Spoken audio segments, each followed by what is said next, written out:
नमस्कार। चलिए आज भारत के सबसे बड़े टैक्स सुधार यानी जीएसटी की दुनिया में थोड़ा और गहरा उतरते हैं। आज हम उस दस्तावेज को समझने की कोशिश करेंगे जो हर बिजनेस की नींव है, मॉडल जीएसटी कानून। देखिए, ये सिर्फ एक कानून की किताब नहीं है, बल्कि एक पूरी की पूरी गाइड बुक है। तो सवाल ये उठता है कि भारत के सबसे बड़े टैक्स सुधार की इस 191 पन्नों की रूल बुक में आखिर है क्या। चलिए आज इस जटिल कानून की परतों को एक एक करके खोलते हैं और देखते हैं कि किसी भी बिजनेस के लिए इसके असल में क्या मायने हैं। अच्छा, मॉडल जीएसटी कानून को ना एक ऐसे गेम का मैनुअल समझिए जिसमें भारत का हर बिजनेस एक खिलाड़ी है। ये वही दस्तावेज है जो खेल के नियम, प्रक्रियाएं और हर खिलाड़ी की क्या-क्या जिम्मेदारियां हैं, ये सब तय करता है। तो इस खेल में शामिल होने के लिए किसी भी बिजनेस का सबसे पहला और सबसे जरूरी कदम क्या है? वो है ये समझना कि उन्हें जीएसटी सिस्टम में रजिस्ट्रेशन की जरूरत है भी या नहीं। यहीं से सारी कहानी शुरू होती है। सबसे पहले तो बिजनेस की परिभाषा को ही देख लीजिए। कानून में इसे बहुत ही व्यापक रखा गया है।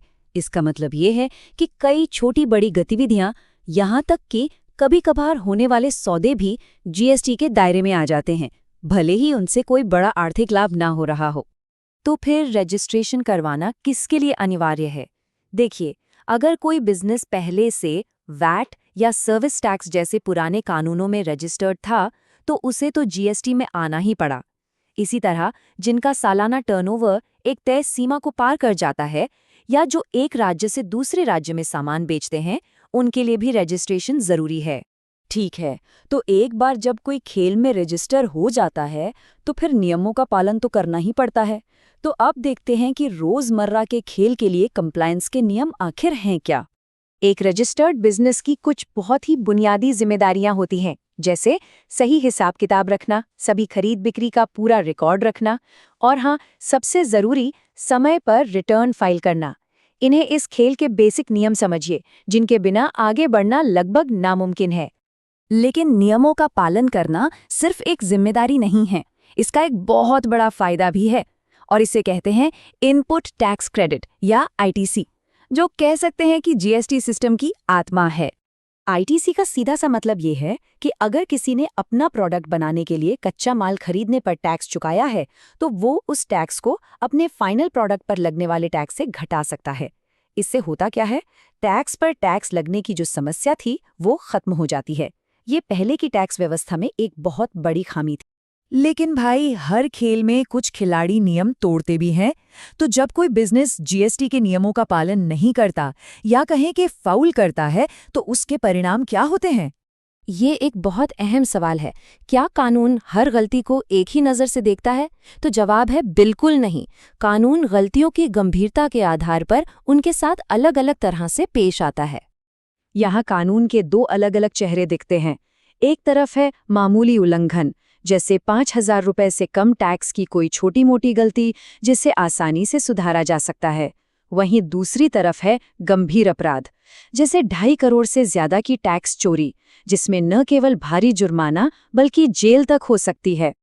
अच्छा, मान लीजिए किसी खिलाड़ी को लगता है कि रेफरी का फैसला गलत है, तो उसके पास अपील करने का अधिकार होता है।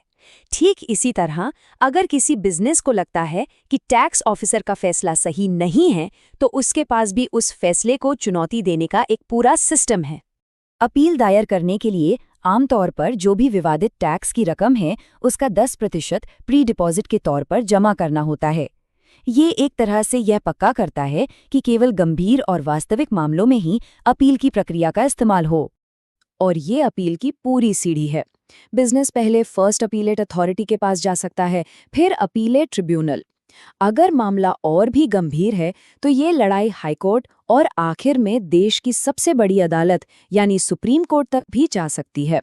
मतलब विवाद सुलझाने का एक साफ और व्यवस्थित रास्ता मौजूद है। चलिए अब बात करते हैं जीएसटी कानून के एक ऐसे फीचर की जो सिर्फ टैक्स बिल को ही नहीं बल्कि किसी भी बिजनेस की सार्वजनिक प्रतिष्ठा को भी सीधे तौर पर प्रभावित करता है। ये है जीएसटी कंप्लायंस रेटिंग। इसे हर बिजनेस के लिए एक पब्लिक रिपोर्ट कार्ड समझिए। ये स्कोर बताएगा कि किसी ने जीएसटी नियमों का कितनी ईमानदारी से पालन किया है।